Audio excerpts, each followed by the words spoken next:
Okay, this is a bread basket. I saw it and then I said, I can do that. All it needs is, yung mga old stockings?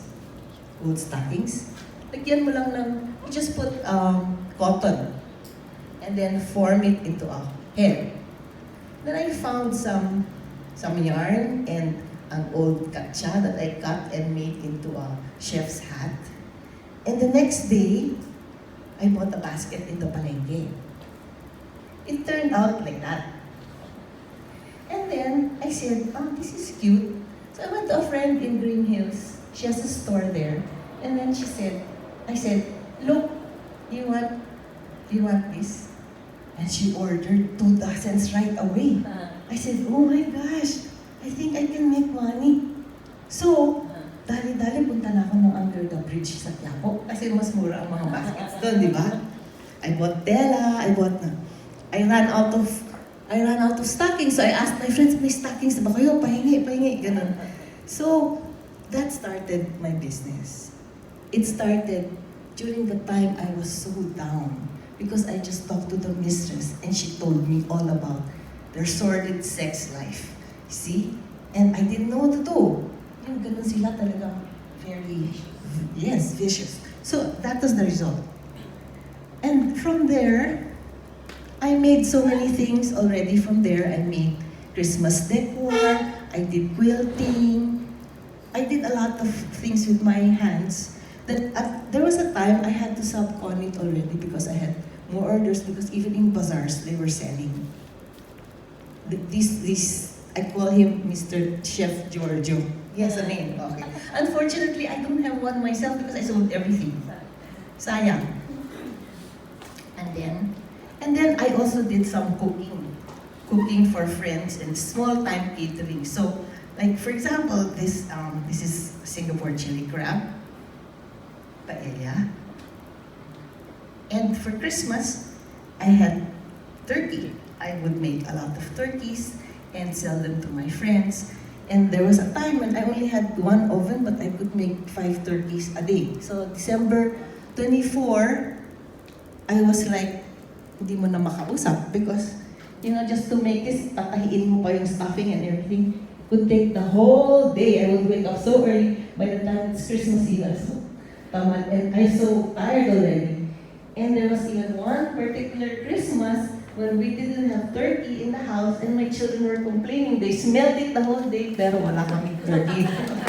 Kasi binenta ko lahat. Okay. So, I also did some interior design projects. Kasi from crafts, I became bolder. I started to help make curtains and upholstery.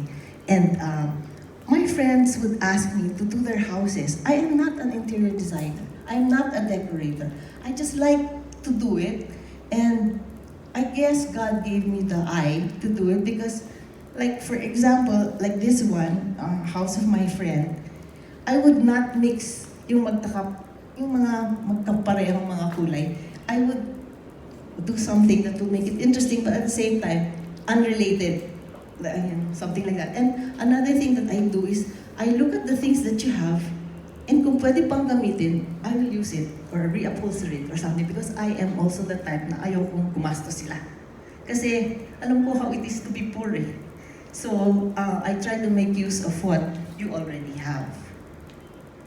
Okay, so these are some other, I didn't take too many pictures because I was too busy working. So these are some of the pictures lang that I did. Okay, and then what are our other needs? Let's go now to emotional and spiritual relationships. It's not just financial needs that we have. We also have emotional and spiritual framework of relationships. In my case, I had my family and they helped. They really helped. My parents helped me with tuition payments. They helped me a lot with even sometimes when I had no money, they would give me for gasoline and stuff like that. Little things. Plus, of course, my daughter, she knew that I couldn't give her much, so she would go to Divisoria, buy pants, and then sell them to her classmates. And she would also look at her classmates who lived in Alabang, look for a condo near Ateneo, and tell them, uy, meron dito for rent.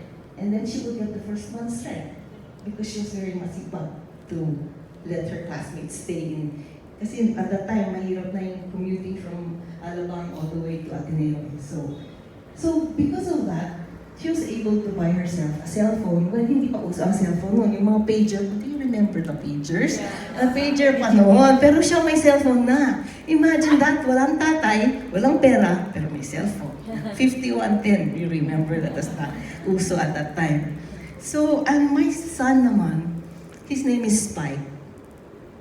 He had rich friends.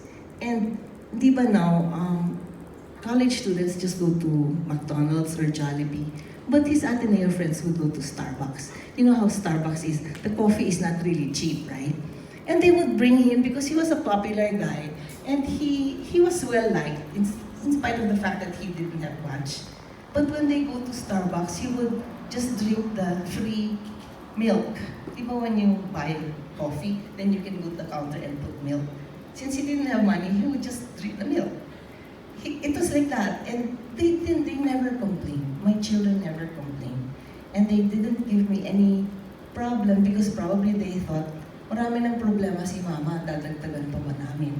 So, when they were growing up, they had friends who loved them for who they were. In fact, I think, looking back now, I think it was my children who influenced their barkada more than the barkada influencing them. Because right now, all their friends, they all grew up with me. They're all doing well. Well, not all of them are believers, but they never also gave their parents any problem.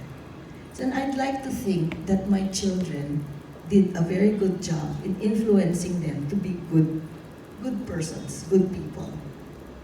Yeah. And then, of course, I had my spiritual family. Because at that time, I was already in CCF, I had a D group, I had friends. In fact, my friends in CCF are ever growing. They always provided encouragement and prayers, love, and fun times. Here in CCF, we all have fun times. Times when we will forget about our problems because we go out and eat and try out this new restaurant, ganun, di ba? So, the spiritual family is one of the things that God provides for us. And another thing, the spiritual family is yours forever. In heaven, we will still be together. Di ba? How nice. And then, of course, my friends, even if they're not believers, they were always very loyal to me. They never judged me. They accepted me for what I am. And they helped me a lot also in encouraging me.